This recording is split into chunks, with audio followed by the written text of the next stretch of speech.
سورۃ قل هو اللہ کی پڑھے گا۔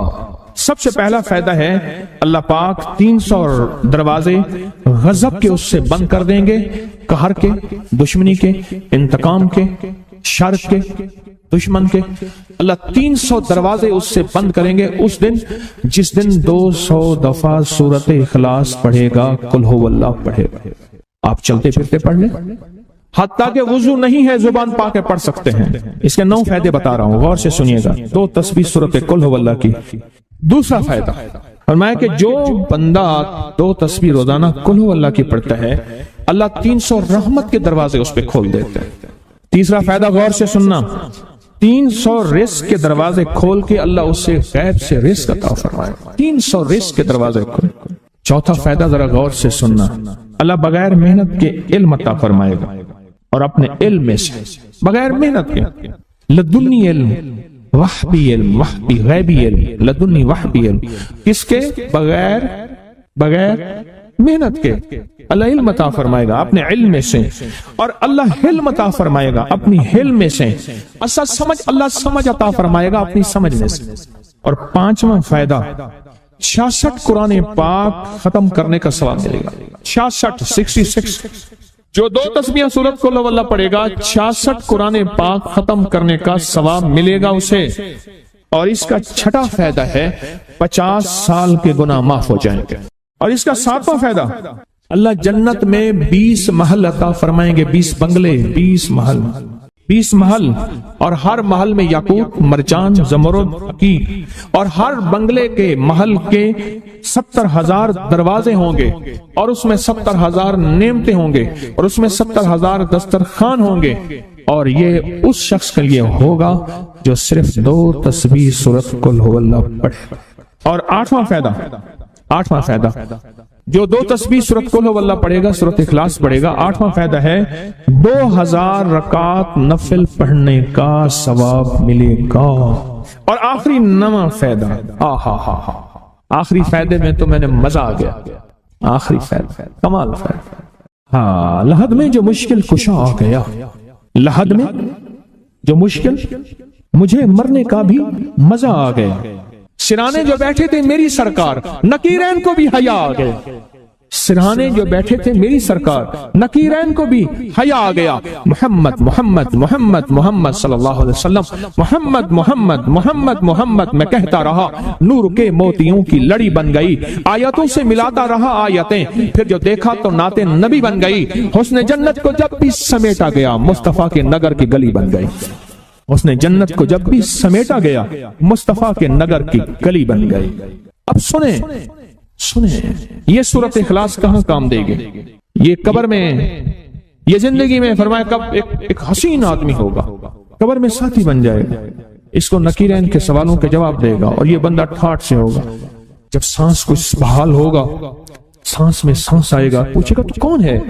یاد نہیں ہے، میں وہ قرآن ہوں جو تو پڑھتا تھا، تو مجھے نہیں بولا، میں تجھے نہیں بولا۔ اب سنیں 9واں اور آخری فائدہ جو اس کا بتا رہا ہوں، بہت فائدے ہیں، میں نے اس کے 9 فائدے بتائے ہیں۔ میں جب مرے گا اس کے جنازے میں 1,10,000 فرشتے شامل ہوں گے، کہ جو شخص یہ چاہتا ہے اللہ میری نسلوں کے لیے رزق کے دروازے کھلے رکھ، رزق روحانی اور رزق جسمانی، اللہ میری نسلوں کے لیے دنیا کی مہنگائیاں، حالات، کرائسس، ناکامیاں، اور پتہ نہیں آگے مہنگائیوں کی صورتحال کیا ہوگی، لیکن اللہ مجھ سے اور میری نسلوں سے رزق نہ چھین، تو فرمایا اس شخص کو کہے کہ سورۃ فاتحہ پڑھ، اور سورۃ فاتحہ کو ایک بار پڑھ، اور جب پہنچ ایاک نعبد و ایاک نستعین، اس کو 40 منٹ ایسے وجدان، ایسے درد، ایسی کیفیت کہ کوئی دنیا کا کوئی فرد مجھے یاد نہ رہے سوائے اس کی ذات کریمی کے، اور اس کو دہرا دہرا دہرا دہرا، اس کو دہرا۔ اور کہا کہ میں نے وہ پڑھنا شروع کر دیا،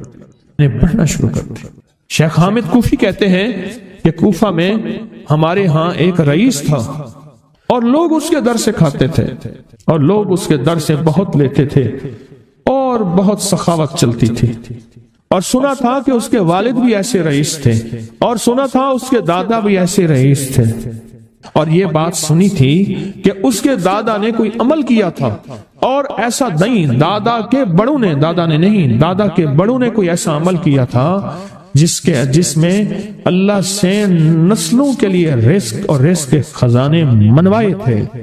کتنے لوگ ایسے ہیں، مال دولت چیزیں ایسے حالات اور گردش میں آئے کہ ناموری سے گمنامی میں چلے گئے۔ مجھے یاد ہے کہ میں ٹاؤن شپ میں ایک بندے سے ملا، یہ بات ہے آج سے کوئی 27-28 سال پہلے کم و بیش۔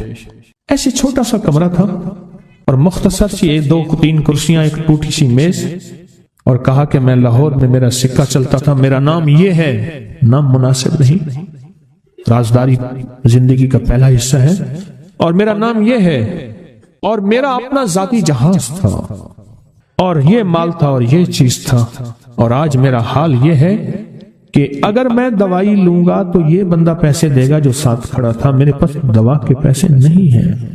مجھ سے ایک ہمارے مخلص ہیں، وہ کہنے لگے کہ میرے والد جن کے پاس جاب کرتے تھے ان کا بہت بڑا کاروبار تھا، انہوں نے اس دور میں 14,000 کی گاڑی لی تھی نئی، اور پھر 16,000 کی گاڑی لی، نئی گاڑی، کتنے کی؟ 16,000 کی گاڑی لی، 100 کا نوٹ بانٹتے تھے، صبح سے شام تک، شام سے صبح تک لوگ لین لگا کے لیتے تھے، اور جس دور میں 250 روپے کے 5 مرلے جگہ ملتی تھی، 250 فٹ جگہ ملتی تھی، نہ 125 فٹ، 125 جگہ ملتی، 5 مرلے 250 روپے کی، اور وہ بیچتے تھے۔ اور پھر ایک وقت ایسا آیا ہر چیز ختم ہو گئی۔ میرے پاس ایک ڈرائیور تھا، وہ کہنے لگا کہ میرے مالک ہیں جن کے پاس پہلے میں کام کرتا تھا، ان کے حالات آ گئے تو میں نے آپ کے پاس آپ کے ڈرائیوری کی، اگر رمضان میں کوئی بچا ہوا لنگر ہو وہ انہیں بلا لوں، آپ دے دیں گے؟ تو ہم رمضان میں مجمع آتا تو کوشش کی جاتی ہے کہ ان کو کھانا تازہ کھلایا جائے، تو میں نے کہا ٹھیک ہے، کہا کہ کچھ پیسے بھی ہو جائیں۔ کون ہے؟ کہا کہ فلاں لاہور کا، نہیں جانتے آپ؟ ہاں جانتا ہوں، اتنی بڑی سوسائٹی ہے بڑی مالداروں کی۔ کہا یہ 28 مربع جگہ انہی کی تھی، اور آج سے 40 سال پہلے انہوں نے یہ جگہ بیچی تھی، اور اتنے کروڑوں میں اتنے میں بیچی تھی۔ اب وہ ایک چھوٹے سے مکان میں رہتے ہیں، سب کچھ ختم ہو گیا ہے، سب کچھ ختم ہو گیا ہے، اور ان کے گھر کھانا نہیں ہوتا، اور آپ اگر کھانا دیں گے تو ان کے گھر میں 2-3 وقت اچھا گزر جائے گا۔ میں اپنی نسلوں کے لیے تمنگری منوا لے، اپنی نسلوں کے لیے رزق منوا لے، اپنی نسلوں کے لیے وسعت منوا لے۔ تو کہے کہ مال بہت ہے اور نسلوں کے کام آئے گا، مال رکھنا جائز ہے، حلال جائز ہے، لیکن یہ شرط نہیں ہے کہ وہ رہے گا یا نہیں رہے گا۔ یہ میری ساتھ چوک ہے، یہاں کرتبہ چوک، یہاں 2 پلازے مجھے ایک بندے نے بتائے، اب اس کے نہیں ہیں، کہا یہ اور یہ اس بندے کا ہے، فلاں نام کے بندے کا، اور اس کا آج کچھ نہیں رہا۔ اب وہ جس کسائی سے گلبرگ میں ہے، یہاں لاہور میں، جس سے بہت منو گوشت آتا تھا اور بڑے بڑے رئیس دعوتیں پکتی تھیں، چپ کر کے جاتا ہے اور وہ کچھ پیسے اس کی مٹھی میں ڈال دیتے ہیں اور وہ اس سے زندگی کا گزر بسر ہوتا ہے۔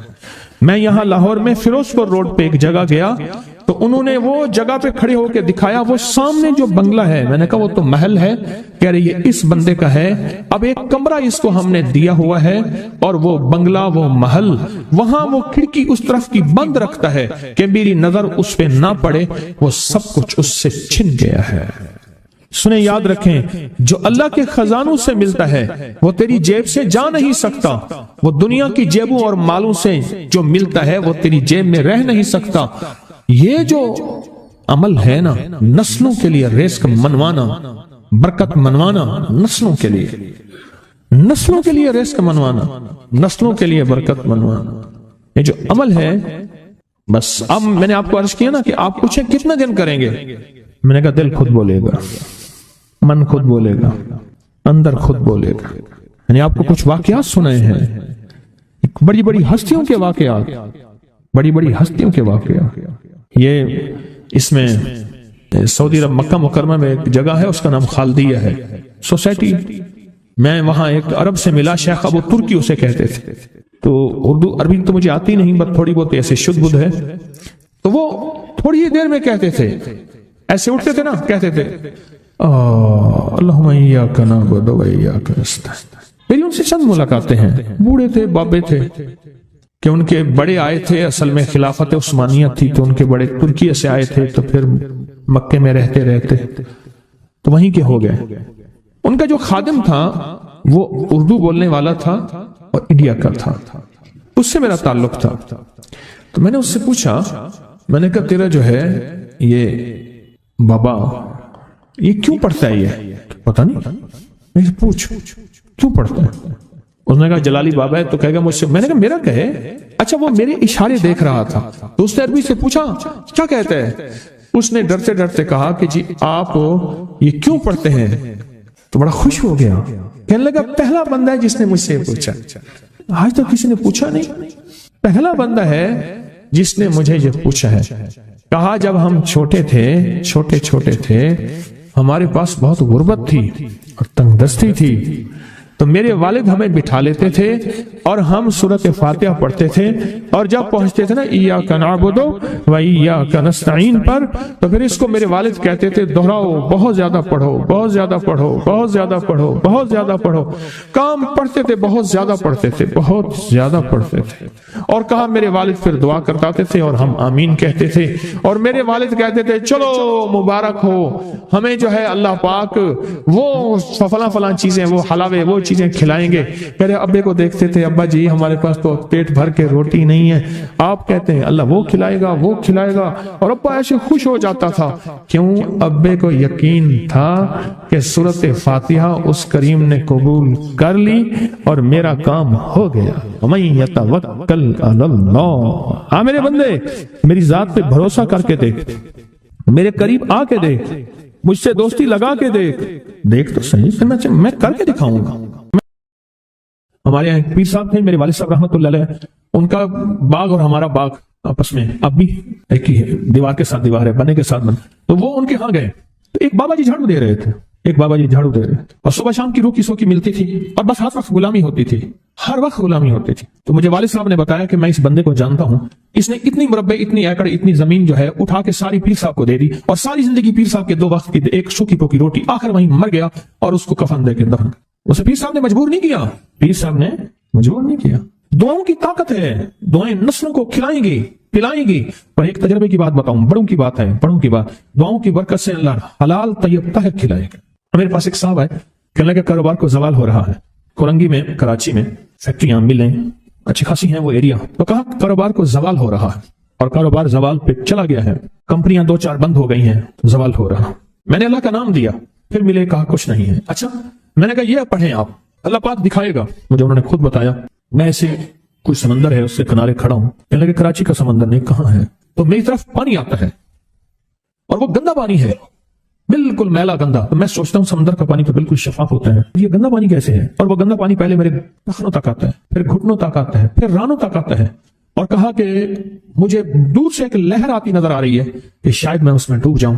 آواز آتی ہے چلا جا، تیرے رزق میں کوئی مشکوک رزق داخل ہوا ہے، ہم تجھے پاک کرنا چاہتے ہیں، اور یہ سارا مشکوک رزق ہے، اور تیرے مال کو ہم نے اس لیے کم کر دیا۔ گھبرا نہیں، استقامت سے ہمارا نام لیتے رہنا، بہت جلد تجھے ہم پاک کر کے پھر پاک مال دیں گے۔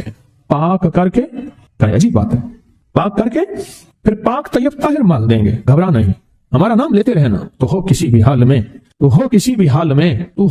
حال میں، مولا سے لو لگائے جا، قدرت ذل جلال میں کیا نہیں گڑ گڑائے جا۔ چین سے بیٹھے گا اگر کام کے کیا رہیں گے پر، گونا نکل سکے گا مگر پنجرے میں پھڑپڑائے جا۔ بند ہے پنجرے میں، نکل نہیں سکتا، پر پھڑپڑا تو صحیح، محنت تو کر۔ والذین جاہدوا فینا لنہدینہم سبلنا، ہماری راہوں میں محنت کر، ہمارے لیے اللہ کی طرف قدم اٹھا، ففروا الی اللہ، پھڑپڑا تو صحیح۔ بہت خوش قسمت ہے جس کو اللہ نے اپنی ذات کا تعلق عطا کر دیا، بہت خوش قسمت ہے جس کو اللہ نے اپنے ساتھ باتیں کرنے کا راز و نیاز کا کوئی جذبہ دے دیا، جس کی زبان سارا دن ذکر میں، تسبیح میں، سجدوں میں، اپنی دنیا کے کاروبار بھی ہے لیکن دل اٹکا رہتا ہے کہ اب نماز کا وقت ہے، آج میرا ذکر نہیں ہوا، آج میں نے قرآن کی زیارت نہیں کی، 1 صفحہ 2 صفحے، 1 پارہ 2 پارے۔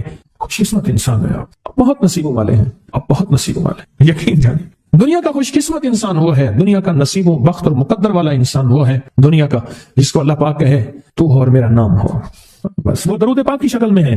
درود میں اللہ اور اس کے حبیب پہ سلام ہے، اللہم صلی اللہ یا صلی علی، اللہ کا نام پہلے آتا ہے۔ میرا درود ہے، کلمہ ہے، تسبیح ہے، کوئی ذکر ہے، مسنون دعائیں ہیں، بس میرا نام ہو اور تم ہو۔ بعض اوقات اللہ دنیا تھوڑی کر دیتا ہے، رزق تھوڑا کر دیتا ہے، لوگ تانے دیتے ہیں۔ صدیق اکبر رضی اللہ تعالی عنہ کو تانے دیتے تھے کہ تیرے پیر نے تجھے یہ دیا ہے، نعوذ باللہ، تجھے فقیر کر دیا۔